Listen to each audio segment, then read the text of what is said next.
അവിടെ ചെന്നപ്പോൾ പറഞ്ഞു ഇത് കോൺഗ്രസ്സുകാരുടെ കടയാണ്, ഇവിടെ മേലെ വരരുത്, നിങ്ങൾക്ക് പറ്റിയ കട 1000 ഏക്കർ ശ്രീനിയുടെ കടയുണ്ട് BJP, അവിടെ പോയി മേടിച്ചോളണം, ഇവിടെ മേലെ വരരുത്. ഈ വീഡിയോയിൽ കാണുന്ന മറിയക്കുട്ടി അമ്മച്ചിനെ ആരാണെന്ന് ഞാൻ പ്രത്യേകിച്ച് നിങ്ങളോട് പറഞ്ഞു തരേണ്ട ആവശ്യമില്ലല്ലോ. നിങ്ങൾക്ക് എല്ലാവർക്കും അറിയാവുന്ന അതേ അമ്മച്ചി തന്നെയാണ് പെൻഷൻ കിട്ടാത്തതിന്റെ പേരിൽ പിച്ചച്ചട്ടിയുമായി റോഡിലിറങ്ങി പ്രതിഷേധ സമരം ചെയ്ത അതേ മറിയക്കുട്ടി തന്നെയാണിത്. ഇപ്പോ ഈ അമ്മ പൊതുജനങ്ങൾക്ക് മുന്നിൽ വന്ന് പറയുന്ന ഒരു കാര്യം എന്താണെന്ന് വെച്ചാൽ, റേഷൻ കടയിൽ റേഷൻ വാങ്ങാൻ ചെന്നപ്പോൾ ഇത് കോൺഗ്രസ്സുകാരുടെ കടയാണ്, നിങ്ങൾ BJP അല്ലേ, നിങ്ങൾക്ക് പറ്റിയത് BJPക്കാരുടെ കടയാണ്, അവിടെ പോയി വാങ്ങിച്ചാൽ മതി എന്ന് പറഞ്ഞുകൊണ്ട് ഓണത്തിന് തലേ ദിവസം ഇവർക്ക് അർഹതപ്പെട്ട റേഷൻ പോലും നൽകാതെ കടകളിൽ നിന്നും ഇവരെ ഓടിച്ചു വിട്ടു എന്നുള്ളതാണ്. ഇതിനെപ്പറ്റി നമ്മളൊന്ന് സംസാരിക്കണ്ടേ? തീർച്ചയായും സംസാരിക്കണം. നമുക്ക് ആ വിഷയത്തിലേക്ക് വരാം.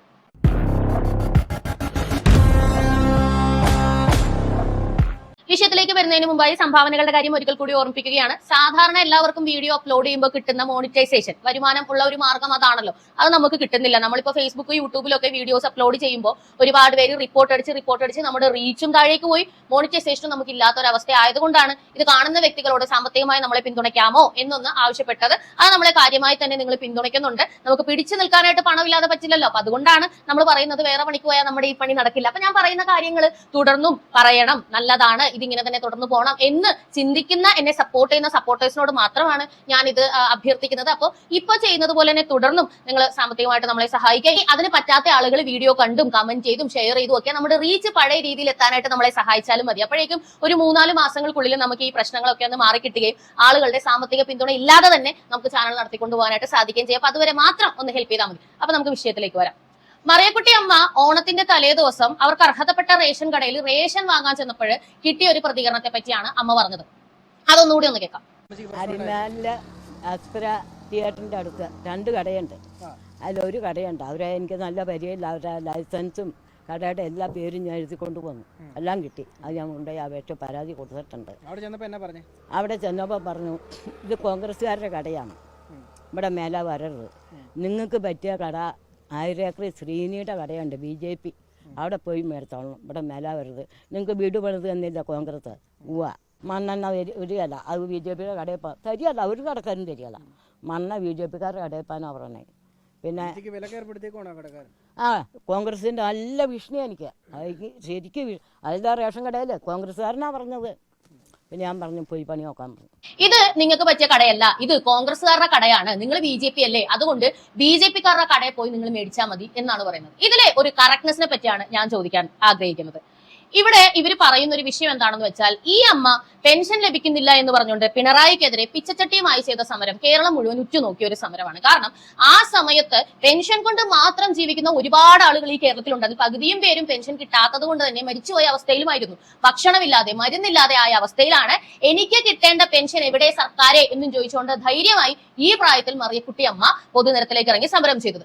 അവരോട് ആ സമയത്ത് CPM എടുത്ത ഒരു പ്രതിരോധ രീതി എന്തായിരുന്നു? അവരെ പറ്റി മോശമായിട്ടുള്ള ഒരുപാട് വ്യാജ വാർത്തകൾ ദേശാഭിമാനിയിലൂടെ എഴുതി വിടുക എന്നുള്ളതായിരുന്നു.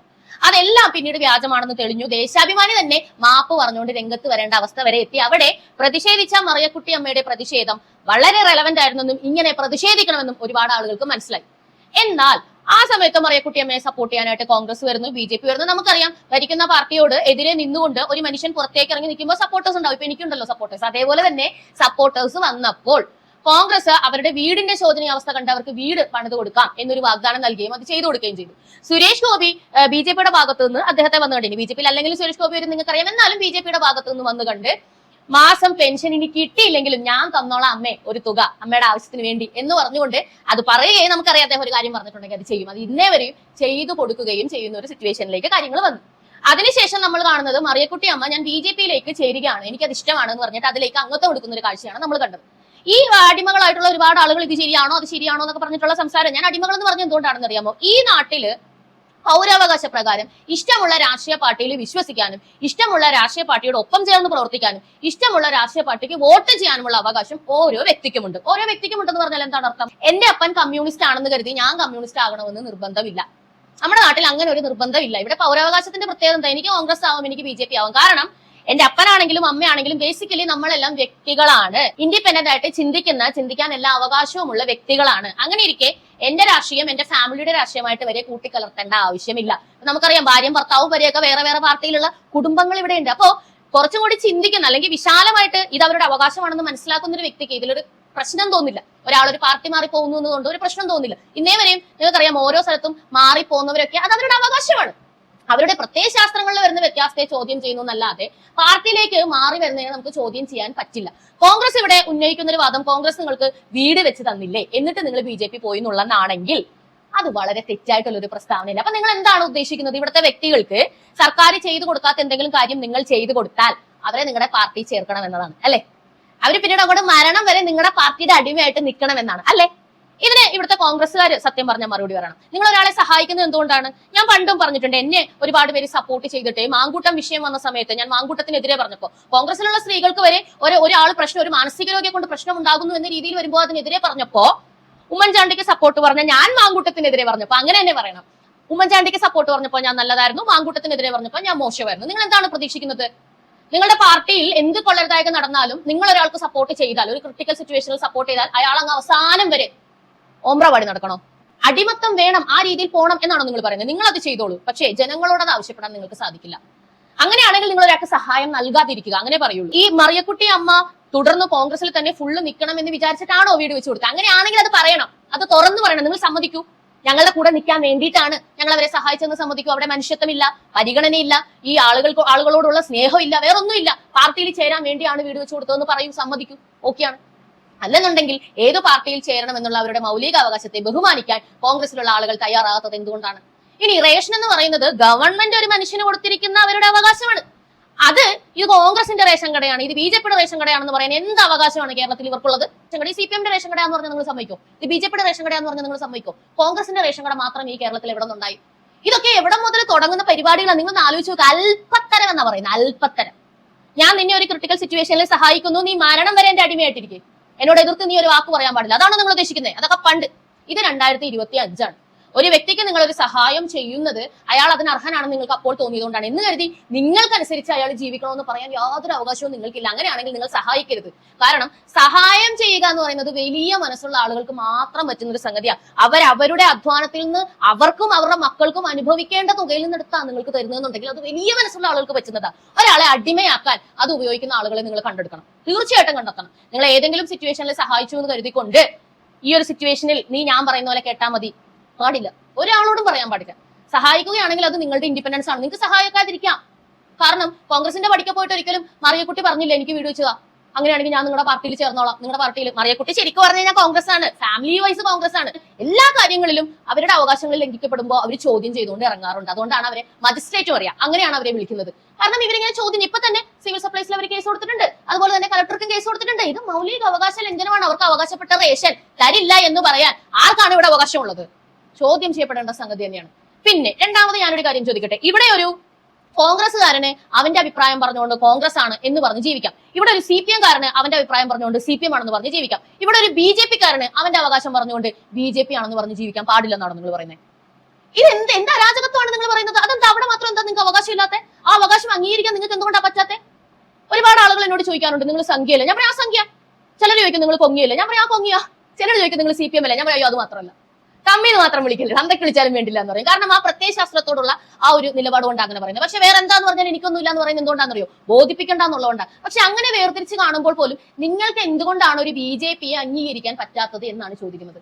സാധാരണ ജനങ്ങൾക്ക് പ്രയോജനം ചെയ്ത ഒരു പാർട്ടിയാണെന്ന് കണ്ടുകൊണ്ടാണ് അങ്ങോട്ട് പോകുന്നത്. അത് നിങ്ങൾ ആദ്യം മനസ്സിലാക്കിക്കോ. ഒരു കാര്യം ഉണ്ടെങ്കിൽ എന്തുകൊണ്ടാണ് ആദ്യം സുരേഷ് ഗോപിയെ വിളിക്കുന്നത്? എന്തുകൊണ്ടാണ് സുരേഷ് ഗോപിയുടെ നമ്പർ അന്വേഷിച്ച ആൾക്കാർ പരക്കം പറയുന്നത്? ആ വീട്ടിലോട്ട് ഓടിച്ചെല്ലുന്നത് എന്തുകൊണ്ടാ? അദ്ദേഹം ഒരു കാര്യം ഏറ്റാൽ അത് നടക്കുമെന്നുള്ളത് ഇവിടുത്തെ ആളുകൾക്ക്, കൊച്ചു കുട്ടികൾക്ക് ഒരു വിശ്വാസമുണ്ട്. ഇതേ വിശ്വാസം ചെന്നിത്തലയുടെ പേരിലുണ്ടോ? അല്ലെങ്കിൽ സതീശന്റെ പേരിലുണ്ടോ? പിണറായി വിജയന്റെ പേരിലുണ്ടോ? ഇല്ല, ഇല്ലാന്ന് തന്നെ പറയാം. കഴിഞ്ഞ ദിവസം സുരേന്ദ്രന്റെ ഒരു ഇന്റർവ്യൂ ഏഷ്യാനെറ്റിലുണ്ട്, നിങ്ങളൊന്ന് കണ്ടു നോക്കണം. ഒരു പൊളിറ്റീഷ്യൻ എങ്ങനെയാണ്, ഞാൻ ഒരുപാട് അയാളെ ശരിക്കും പറഞ്ഞു കഴിഞ്ഞാൽ എനിക്ക് ഇഷ്ടമില്ലാത്ത ഒരു വ്യക്തി തന്നെയായിരുന്നു. ഇങ്ങനെയല്ല രാഷ്ട്രീയം കളിക്കേണ്ടത് എന്ന് ഞാൻ പറഞ്ഞിരുന്ന വ്യക്തിയാണ്. പക്ഷെ ഞാൻ വരെ ശരിക്കും പറഞ്ഞാൽ ഫുള്ളി ഇത് കണ്ടുപോയി എന്നുള്ളത്. ഒരു പോസിറ്റീവ് പൊളിറ്റീഷ്യൻ. എത്ര അയാളോട് തിരിച്ചൊന്നും പറയാനില്ല, ആശയപരമായി നിങ്ങൾക്ക് ഒന്നും പറയാനില്ല. അദ്ദേഹം പറഞ്ഞൊരു വാക്കുണ്ട്, ഒരു സുരേഷ് ഗോപി ഇങ്ങനെയാണെങ്കിൽ 5 സുരേഷ് ഗോപി വന്നാൽ എങ്ങനെയാകും എന്നുള്ളതാണ് നിങ്ങൾ ഭയക്കുന്നത്. അതാണ് നിങ്ങളുടെ ഭയം. നിങ്ങൾ ഈ ആളുകളോട് ഇങ്ങനെ കാണിക്കും തോറും നിങ്ങളൊരു കാര്യം മനസ്സിലാക്കുക, BJP പാളയത്തിൽ ആളുകളുടെ എണ്ണം കൂടിക്കൊണ്ടാണ് ഇരിക്കുന്നത്. നിങ്ങൾ നോക്കിക്കോ, 10 വർഷം മുമ്പ് വരെ ഇവിടെ എത്ര പേര് സംഘികൾ ഉണ്ടായിരുന്നു? ഇനി സംഘി സപ്പോർട്ടായിട്ട് പറയുന്ന ആളുകൾ തന്നെ ഞാൻ സംഘിയാണ് എന്നത് സമ്മതിക്കാൻ വിമുഖതയുള്ള ആളുകൾ എത്ര പേരുണ്ടായിരുന്നു? ഇപ്പൊ ഉണ്ടോ? ഇപ്പൊ ഉണ്ടോ? ഇപ്പൊ നിങ്ങൾ ഒരാളോട് നീ സംഖ്യ അല്ലടാന്ന് ചോദിച്ചാൽ ആടാ ഞാൻ സംഖ്യ ആടാ എന്ന് ധൈര്യമായി അവർ പറയുന്ന അവസ്ഥയിൽ നിങ്ങളെത്തിച്ചു. നിങ്ങൾ പണ്ട് കേട്ടിട്ടുണ്ടോ നിങ്ങൾ എന്നെ കമ്മ്യൂണിസ്റ്റ് ആക്കി എന്ന് പറഞ്ഞൊരു നാടകം? അതുപോലെ തന്നെ ഇന്ന് ഒരുപാട് പേര് പറയുന്നുണ്ട് നിങ്ങൾ എന്നെ BJP ആക്കി. നിങ്ങൾ പ്രവർത്തിച്ച് മാനസികമായി ബുദ്ധിമുട്ടിപ്പിച്ച് ആളുകളെ നിങ്ങൾ അവിടെ എത്തിക്കുക. സത്യം പറയുന്ന എല്ലാവരെയും സംഖ്യയാക്കി നിങ്ങൾ അവിടെ എത്തിക്കുക. നിങ്ങൾ തന്നെയാണ് അവിടെ എത്തിക്കുന്നത്. നിങ്ങളെ തിരിച്ചറിഞ്ഞു മാറാതെ ഒരു രീതിയിലും ഇത് മാറില്ല എന്നുള്ളത് നിങ്ങൾ മനസ്സിലാക്കുക. പിന്നെ ഒരു കോൺഗ്രസ്സുകാരനും ഇത് കോൺഗ്രസിന്റെ റേഷൻ കടയാന്ന് പറയാനായിട്ടുള്ള അവകാശമൊന്നും ഇവിടെ ഇല്ല കേട്ടോ. നിങ്ങളുടെ അപ്പൂപ്പനൊന്നും എഴുതി തന്നേക്കുന്നതല്ല റേഷൻ കട. റേഷൻ കട കേന്ദ്ര സർക്കാരിന്റെ അതിന്റെ ലൈസൻസാണ് നിങ്ങൾക്ക് തന്നേക്കുന്നത് നടത്താൻ. ഏത് നിമിഷം വേണമെങ്കിലും കേന്ദ്ര സർക്കാരിന് അത് ഒഴിവാക്കാം. ആ പേടി വേണം. അവനവന് എത്രത്തോളം ഇവിടെ ധാർഷ്ട്യം കാണിക്കാം എന്ന ബോധം എല്ലാ വ്യക്തിക്കും വേണം. അങ്ങേയറ്റത്തെ അഹങ്കാരം ഒരു പരിധി വരെ നല്ലതല്ല. ശരിക്കും പറഞ്ഞത് വലിയ രീതിയിലുള്ള മനുഷ്യാവകാശ ലംഘനമാണ്. അതൊരു പ്രായമുള്ള വ്യക്തിയോട് ചെയ്താലും ഒരു ചെറിയ ആളോട് ചെയ്താലും അത് അങ്ങനെ തന്നെയാണ്. പിന്നെ ഇത്രയും പ്രായമുള്ള ഒരു വ്യക്തിയോടൊക്കെ പക വീട്ടാൻ നാണമില്ലടോ നിങ്ങൾക്കൊക്കെ? നാണമില്ലേ നിങ്ങൾക്ക്? ഞാൻ ചോദിക്കുക, നിങ്ങളുടെ അമ്മയുടെ പ്രായം ഉണ്ടല്ലോ, നാണമില്ലേ നിങ്ങൾക്ക്? ഇതാണോ നിങ്ങളുടെ രാഷ്ട്രീയം? ഈ രാഷ്ട്രീയം കൊണ്ടാണോ നിങ്ങൾ കേരളം പിടിക്കാൻ ഇറങ്ങിയേക്കുന്നത്? ജനങ്ങളെ ഇവരെ പോലുള്ളവർ അധികാരത്തിൽ വന്നാൽ എന്താവും കേരളത്തിന്റെ ഭാവി? തുടർന്ന് കാണുക പബ്ലിക് ഒപ്പീനിയൻ.